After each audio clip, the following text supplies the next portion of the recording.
Donald Trump was elected as president-elect in the recent US election. In the past, Trump has often done things that are different from traditional Western ways of doing things.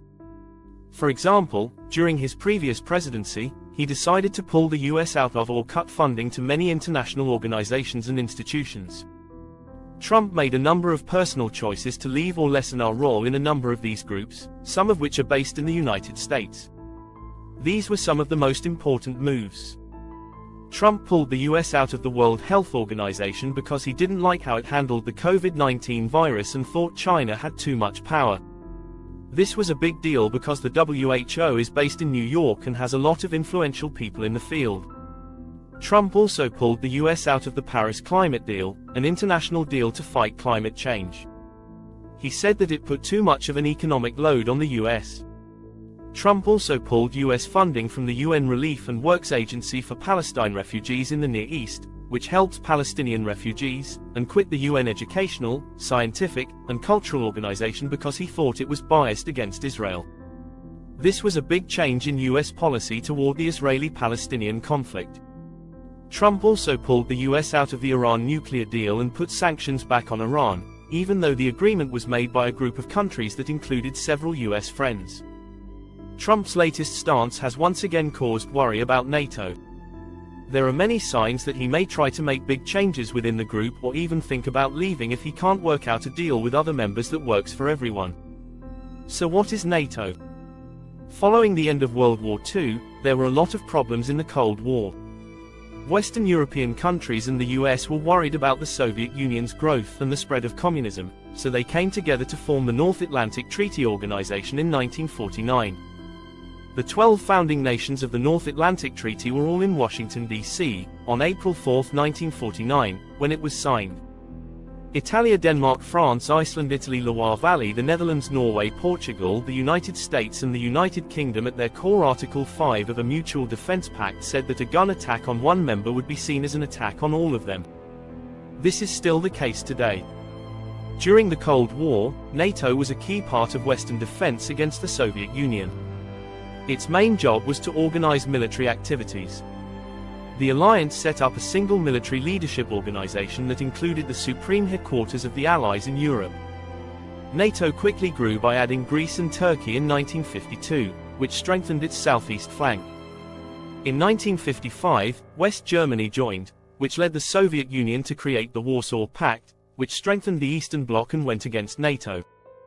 During this time, NATO used military exercises and nuclear deterrence as strategic measures to stop the Soviet Union from attacking. The Soviet Union and the Warsaw Pact were finally broken up in 1991.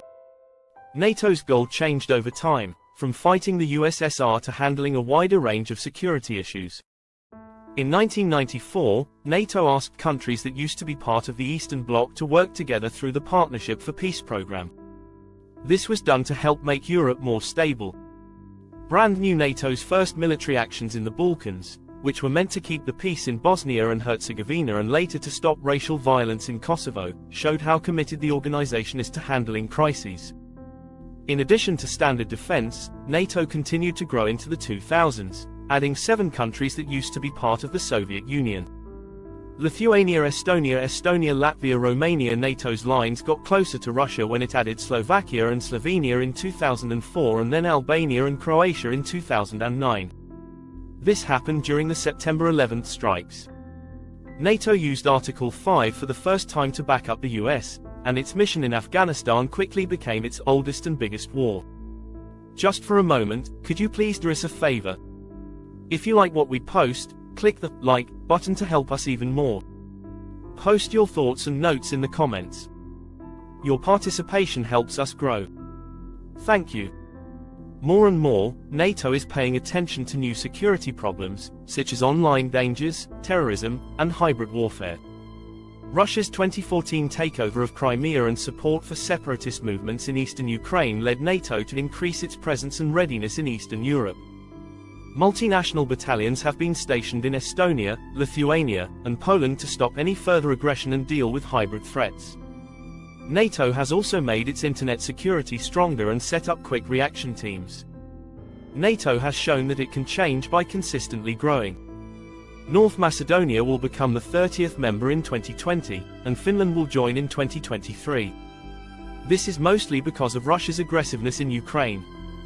Sweden's membership is still up in the air, but it has strong backing from NATO partners in addition to traditional defense. NATO's new strategy concepts deal with new threats. Global problems like China's growing power, cyber threats, and even climate change are now being dealt with by NATO, which has 31 member countries and is on track to add a 32nd. As a whole, NATO member countries have increased their defense spending, and many are now meeting or close to the 2% GDP target as tensions around the world show how important it is for the partnership to share the burden.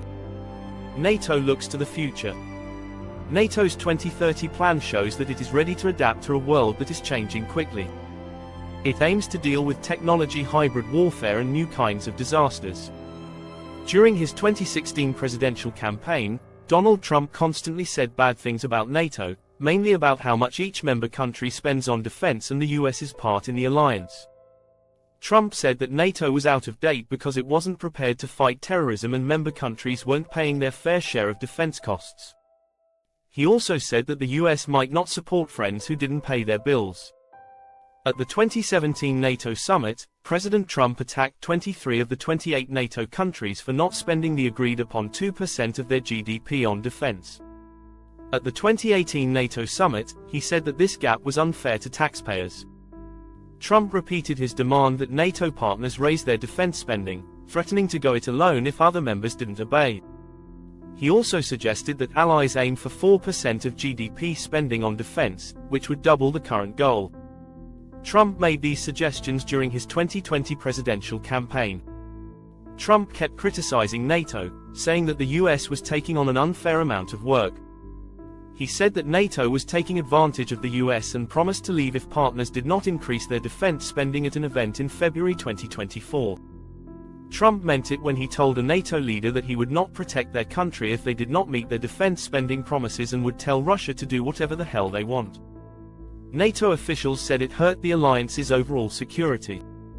President-elect Donald Trump has reiterated his long-standing concerns about NATO putting more emphasis on the need for member countries to increase their defense spending. He has previously criticized European allies for not meeting their financial obligations to the alliance and suggested that our support could depend on these countries meeting their obligations. Mark Rutte, the Secretary-General of NATO, praised Trump on his victory. He also talked about victory and how 2/3 of NATO partners now spend at least 2% of their GDP on defense. Rutte said she was looking forward to working with Trump to keep the alliance healthy. Strength can help bring about peace. During his campaign, Trump said he wanted to completely rethink NATO's mission and purpose, which could mean a change in how the US works with the alliance. He has previously questioned the automatic defense commitment under Article 5 of the NATO treaty, especially for member countries that don't meet their defense spending targets. Concerns have been raised by European leaders about Trump's stance on NATO. Some fear that his approach could cause the US to pull back significantly, which would cause problems within the alliance. In response, European countries are thinking about increasing their defense budgets and strengthening their military capabilities to ensure regional security. It is still hard to tell what Trump will do about NATO, but he may try to make big changes within the alliance or even think about leaving if he can't come to a deal with other member countries. One of Trump's main campaign promises was to help find a solution to the conflict between Russia and Ukraine. This could cause more problems with NATO allies, who may be wary of such a move. Whether this will lead to discord or alignment with NATO is unclear, but time will tell. That's all for this video. Thank you for watching. If our content spoke to you or inspired you, please show your support by liking it and subscribing to stay connected with our community.